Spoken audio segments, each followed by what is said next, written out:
something to say.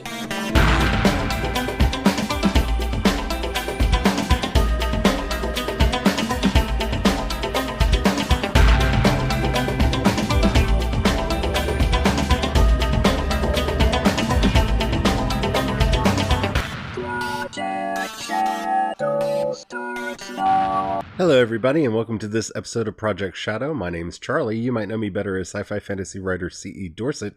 And actually, that's what I want to talk to you about today. I have on occasion on this podcast done discussion about various topics for writers and about writing. And it's something that I want to do a bit more of, though I'm not going to stop talking about some of the sci-fi fantasy stuff that I'm already discussing. We already have 2 ongoing series about Star Trek Discovery and Star Wars The Clone Wars that I'm going to be doing, but I would like to talk a bit more about writing. And the more I think about it, the harder that is to do. And because there are so many podcasts out there already about writing, and honestly, some of them are covering topics in a bit more depth than I would feel comfortable doing. I don't really want to take the time to do deep dives into grammar or editing advice or things like that. But one of the things that I think is valuable for writers and non-writers alike to know is that there's one thing that I think every writer has a problem with. And this is purely anecdotal because one of the things that happens to you when you're a writer is you start to know a bunch of other people who are writers and you start talking.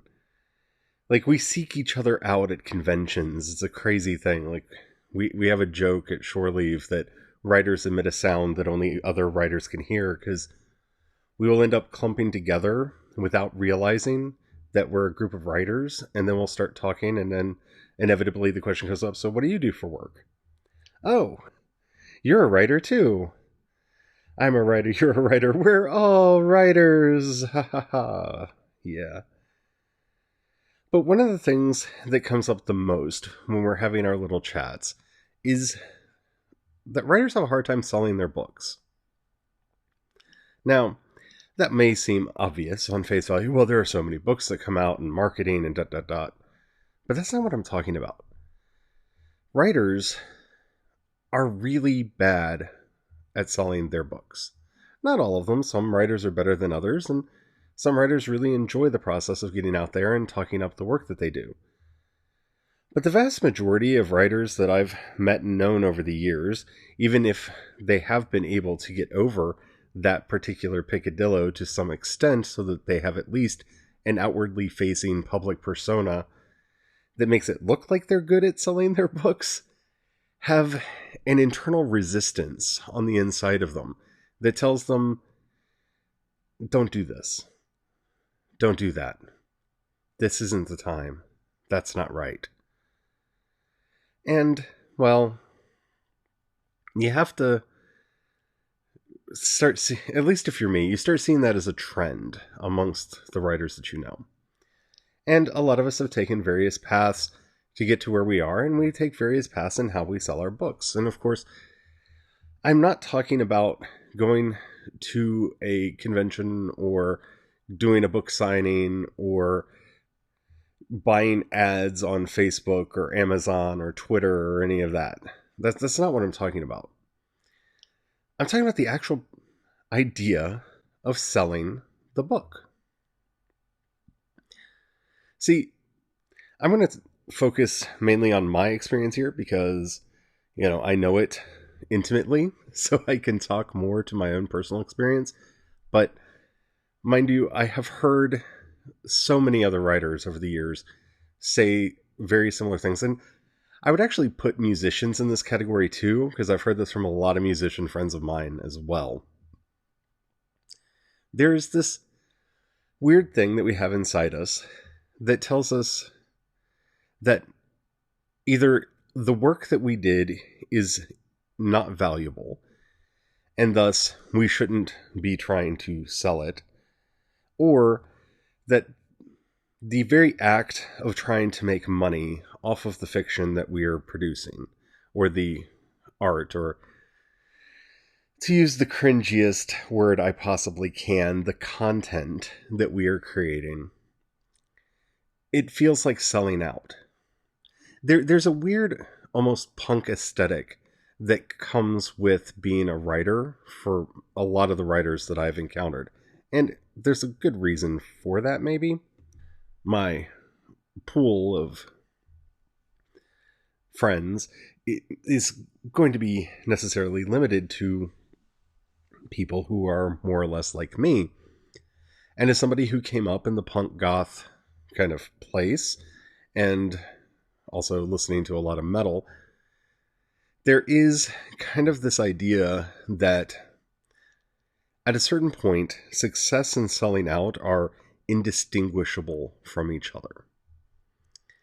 And this poses a big problem for a writer because especially for me, I love my books. I love my characters. I love my settings. And if you are not careful, I will spend forever talking to you about weird minutia that I am either obsessed with at the time or that seems tangentially relevant to the conversation that we're having. Because it's what I love to do.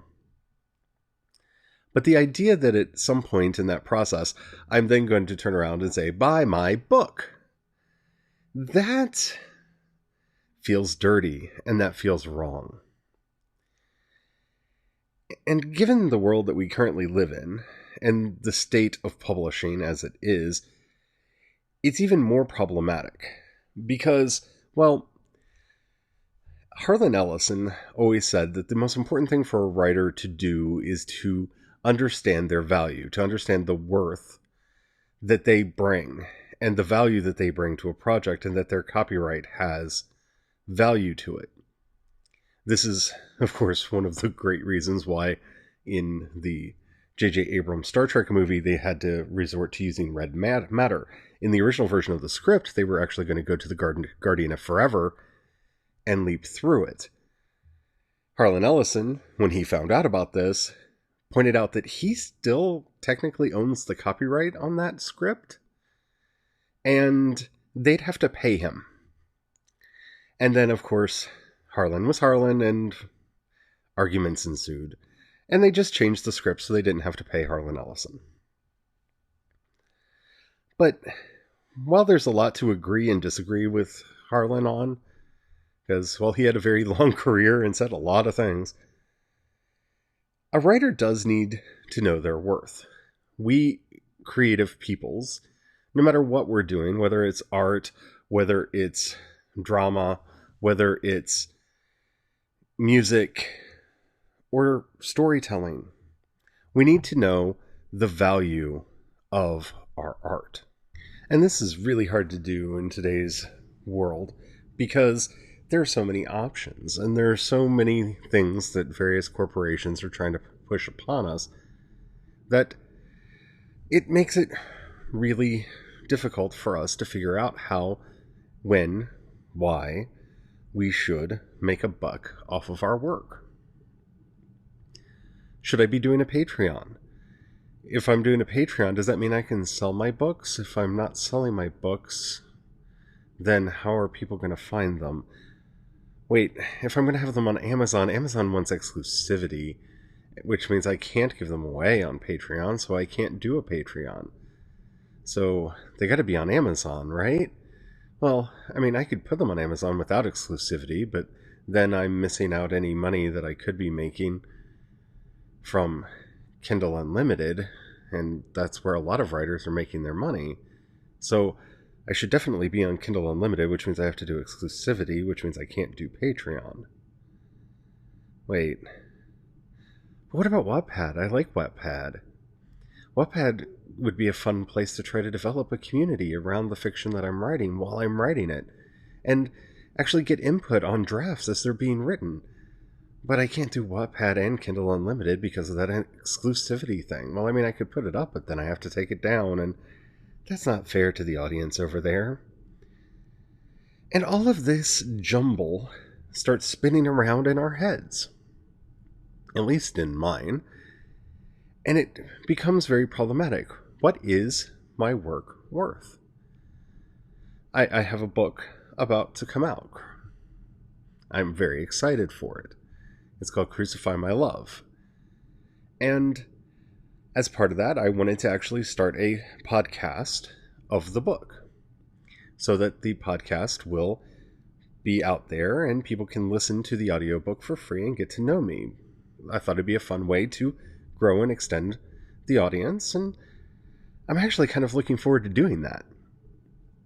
Oh, but Audible wants exclusivity. In other words, there can be no other audio version available anywhere. Well, but I want the book in Audible.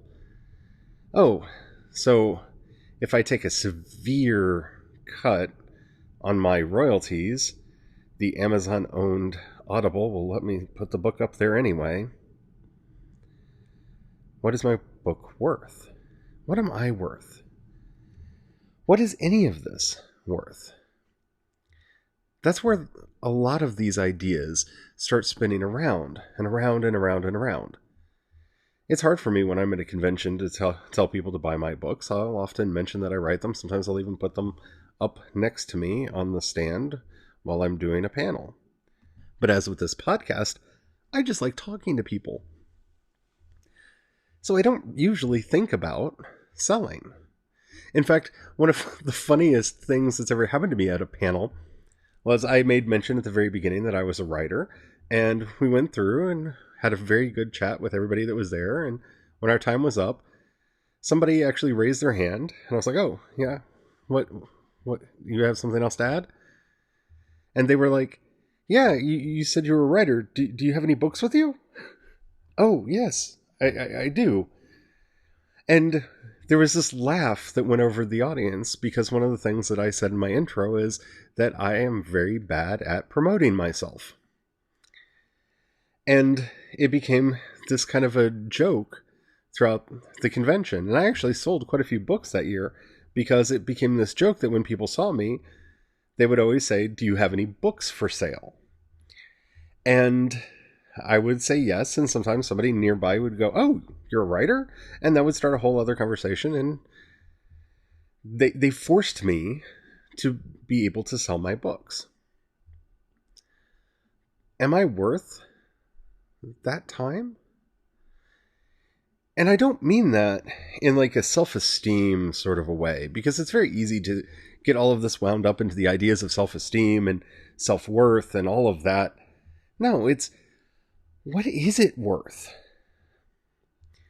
Because it really comes down to what our goals are as writers. Are we here to try to be the next J.K. Rowling?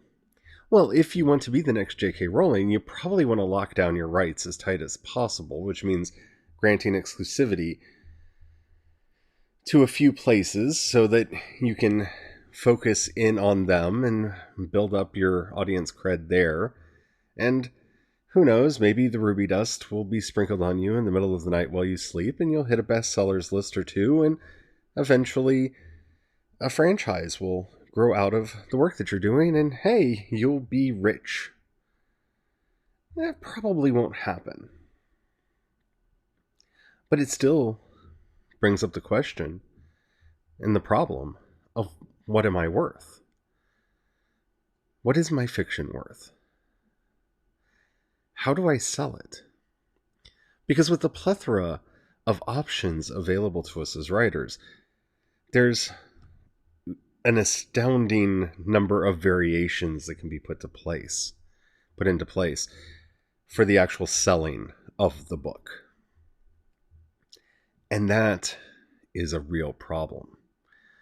So if you are creative, if you are a writer, if you are looking at getting a book out, whether it's your first or seventh, I don't know. I lost track, which is a good thing. Because I have, books written that aren't out.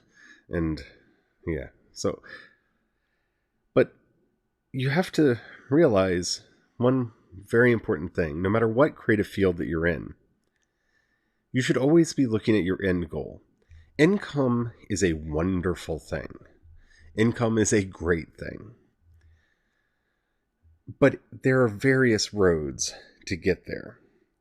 So what's very important for us right now is to sit back and examine for a minute what it is we really want as a writer, and that will tell us what that book is worth. We'll continue this more after the break. And we're back. Okay, so before we got to the break, I was talking about all the different ways that a person can make money as a creative in this world. And oh, do I hate that term. I really do. There's part of me that likes it because in so many ways I feel like it explains what I do better than anything else, because I do these podcasts, I do artwork, I do some illustration, I write books. But the co-opting of that term by people that just make me cringe, maybe we should take it back. Hashtag taking back creative. Now that sounds like something completely different. Never mind. But no matter what you're trying to do, there's a lot of different ways that you can make an income now from your creative endeavors. In fact, we just heard one. We do ads on this show. That helps bring in some money. The biggest thing that I think that a creative needs to understand, and this is something that I've been giving a lot of thought to recently, especially with a new book and series about to come out, is asking the basic question of what it is that you want in the long term. And what is it that you're trying to actually accomplish? For me, I want people that I can talk about the imaginary worlds inside my head with.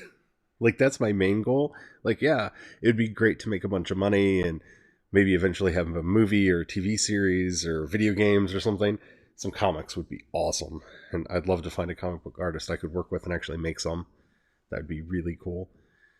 But the main thing that I really, really want is a group of people that I can sit back and discuss the fictional worlds that are rolling around inside my head with. So, from my own business standpoint, and yes, if you are in the creative fields, you have to see yourself as a business to a certain extent. But when you're making your goals, when you're setting up what it is that you want, you have to really think about why you're doing this. Because that's the one question that anytime money and creativity get brought up in the same breath, they never actually ask you what it is that you want. There's the assumption that this is a capitalist society and you want to make 100% of your income off of your books or your artwork or your music, whatever it is. And yes, that would be a wonderful, wonderful, wonderful thing. But honestly, I want people that I can talk about the fictional worlds that live inside my head with. That's really what I want. Money would be nice, but being able to talk about these things with other people would be so much fun and would bring me a lot more fulfillment in the long run. And so, for me, this starts bringing up numerous questions. Because then when I'm doing my business plan, every step that I take along that process needs to feed towards that goal. See, it's easier to make a business plan dedicated to making money, which is why everyone talks about that. Because that's simple. Okay, I want to make X amount of money, so here are some ways that people are making money. Do those things, rinse, repeat until you get to making the amount of money that you want to make. And I have to say, anyone selling you a bill of goods about how much money you can make doing this, that, or the other method, pay very close attention, because they're probably making their income telling you how to make an income. Like, as much as I like some of the author coaches that I have worked with in the past, they sell classes. So how much is their advice actually valuable? And I'm not saying that we should discredit somebody because they sell classes. Like, I'm not, coming after Joanna Penn or any of these other people. They give away a lot of content for free, and they do a really good job with it, and they're one of the reasons why I joined Ally, who also, by the way, gives away a lot of information for free. But you have to kind of be mindful about this. Like, one of the things that I noticed is there was a guy going around who was talking about how to use Amazon ads. And I'm not going to say his name because I'm not really trying to toss shade in his direction. But yes, you can make good money doing Amazon ads. And I tried out his system, and you know what? It increased the sales of my books. Yay. But when I actually looked at his business, a lot of his business had to do with taking his course where he teaches you how to make money off of your book via Amazon ads, or through his book about how to make money on your books off of Amazon ads. And there's nothing hypocritical about that. There's nothing wrong with that inherently. But I can think of a few people that I have encountered over the years who tell me how wonderful they are at selling books. And then you look and they're selling $1,000 to $10,000 courses on how to sell books, not actually selling books. These are the people that I really consider scammers, because they don't have books out on the market. And like the guy I was talking about with the Amazon, ads, he actually has books on Amazon, like fiction books, and he uses his methodology for selling those books. I'm not calling him a scammer. I am saying, though, I have encountered some people whose entire business is telling you how to run your business that aren't running a book business at all. And when you actually look into their tips and tricks, they're easily cribbed from other people. So be mindful anytime anybody offers to sell you a secret trick on how to make money online, because if there was a secret trick on how to make money online, it would work for like a few seconds, and then algorithms would be changed and it wouldn't work anymore. Or it would be so flooded by people all executing that same trick that, again, it will stop working. There are no silver bullets. So I want to say that up front. And I don't want you to think that I'm giving you advice. I'm talking about how I'm running my business as a way to give you ways to think about how you should run yours. But it's really hard because I want to get Crucify in front of the most people I can. In theory, that would be to give it away for free. And that's one of the reasons why I'm going to be doing the free audio podcast for the book, because that's something that I have some experience with, and it puts the book out there in a way that I think is accessible for more people for free and allows it to bring more people in to the series and into the setting. But honestly, if I were to put the book up exclusively, the ebook exclusively on Kindle Unlimited, I have a chance of being read by more people than I do by putting it on Wattpad. Your mileage may vary on this, but I've actually tested this over the years with various projects. I've had better luck getting people to read on Kindle Unlimited than I have on Wattpad. And it's probably just because I'm 42 years old and I'm not in the target market that Wattpad is aiming at. Though if anybody from Wattpad hears this and would like to help me, I really would like to use your service. It just doesn't seem to perform well for me. That doesn't mean it won't perform well for you. Maybe you have the time, the energy, and the effort, or just the ruby dust to make it work over there. But that's what where this all becomes important. It's about setting up those goals that you actually have. I want to get the most people that I can to read Crucify My Love and start reading the Mask of the Gods series that I have coming out. That way, I have a higher chance of a few of them being as into it as I am and wanting to talk about it with me on Twitter or Facebook or through some other means. So, I have to do the things I think will help me achieve those goals. And that's how much the book is worth. Do you understand what I'm going for here? See, if your goal is simply to make money, then slap a price tag on it, put it in a store, and sell to your heart's content. Learn everything that you can about optimizing sales, getting your book funnel set up, and selling the crap out of that book.